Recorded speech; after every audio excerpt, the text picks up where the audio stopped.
Gas নিক্ষেপ করে, ফাঁকা গুলি করে, তারা ককটেল মারে, বোমা ফুটায়। বিএসএফ সবসময় এটা ওটা করছে, বাংলাদেশে বিজেপি কিছুই বলছে না, আমাদের জন্য কিছুই নাই, আমরা কিছুই পাচ্ছি না। এটুকু নিশ্চয়তা করতে চাই বাংলাদেশের জনগণ এবং বিজেপি আমরা প্রস্তুত আছি সীমান্তে।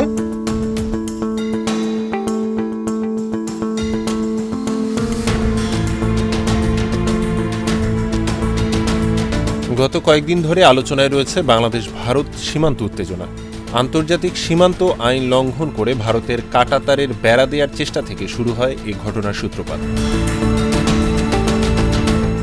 এরপর থেকে আন্তর্জাতিক আইন লঙ্ঘন করে বাংলাদেশি নাগরিকদের উপর সাউন্ড গ্রেনেড, ককটেল, তীরধনুক নিক্ষেপ করে বিএসএফ।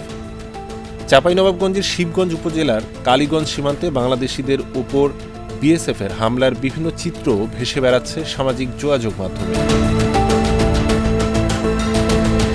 এ ঘটনায় সবচেয়ে বেশি আলোচিত হয়েছে বিএসএফের হাতে সাউন্ড গ্রেনেডের ছবি। ভাইরালে ছবিতে দেখা যায় কালীগঞ্জ সীমান্তের ওপারে ভারতের অংশে দাঁড়িয়ে আছেন 5 জন বিএসএফ সদস্য। এক হাতে আছে বন্দুক, অন্য হাতে ধরে আছেন সাউন্ড গ্রেনেড, যা বাংলাদেশিদের ওপর নিক্ষেপ করার প্রস্তুতি নিচ্ছেন।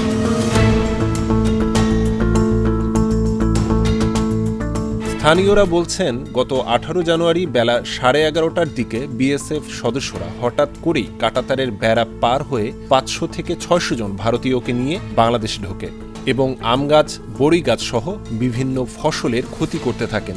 এ খবর ছড়িয়ে পড়লে ভারতীয়দের ধাওয়া করেন বাংলাদেশিরা। এতে তাদের মধ্যে সংঘর্ষ বেঁধে যায়। এলাকায় যারা জমি এখনো আছে, রসুন গালা নষ্ট করছে, পেঁয়াজ নষ্ট করছে, মানুষ এখনো ভয়ে যেতে পারছে না। বিএসএফ সবসময় এটা ওটা করছে, বাংলাদেশে বিজেপি কিছুই বলছে না। পরে ভারতীয় সীমান্তরক্ষী বাহিনীর বিএসএফ ও তাদের দেশের নাগরিকরা সাউন্ড গ্রেনেড, ককটেল, তীর ধনুক দিয়ে হামলা করেন। এ সময় 25 থেকে 30 জন বাংলাদেশি ও একজন বিজিবি সদস্য আহত হন। ভয়ে আছে, কৃষকেরা মাঠে যেতে পারছে না, জমিতে যেতে পারছে না। বিএ সাহেবেরা তাদের গ্রামবাসীর লোকজনকে নিয়ে বম, গ্যাস ইত্যাদি বাংলাদেশের মধ্যে ঢুকে তাড়াও করে গাছ ক্ষয়ক্ষতি করেছে, গাছ ফসল বাণী ক্ষয়ক্ষতি করেছে। পরে তখন বিজিবি জানতে পারে, বিজিবি আসে। এরপরে দুপুরের পরে আবহাওয়া কিন্তু অনেক ভয়াবহ হয়। গ্যাস নিক্ষেপ করে, ফাঁকা গুলি করে, তারা ককটেল মারে, বোমা ফুটায়। এদিকে পতাকা বৈঠকের মাধ্যমে বিএসএফ এ ঘটনায় দুঃখ প্রকাশ করেছে বলে জানিয়েছেন মহানন্দা 59 বিজিবি ব্যাটালিয়নের অধিনায়ক লেফটেন্যান্ট কর্নেল গোলাম কিবরিয়া। সাউন্ড গ্রেনেড নিক্ষেপ করেছে, ইন্টারন্যাশনাল আইন যেটা আছে এটা ভঙ্গ করেছে।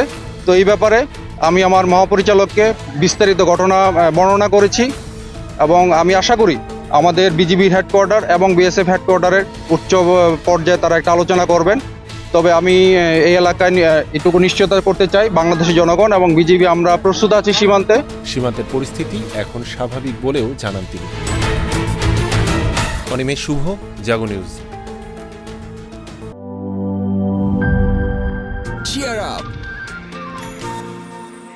চলো পুরাই খুশি নতুনের সাথে তুলে নিয়ে হাতে। Cheer up! Oh oh, cheer up! Oh oh, cheer up! চুমুকে চুমুকে enjoy the life. চলো পুরাই খুশি তুলে নিয়ে হাতে। Cheer up! Oh oh, cheer up! Oh oh, cheer up! Oh oh, cheer up! চিল হবে রিফ্রেশিং মুডে। চিয়ার আপ, চলো উড়াই খুশি।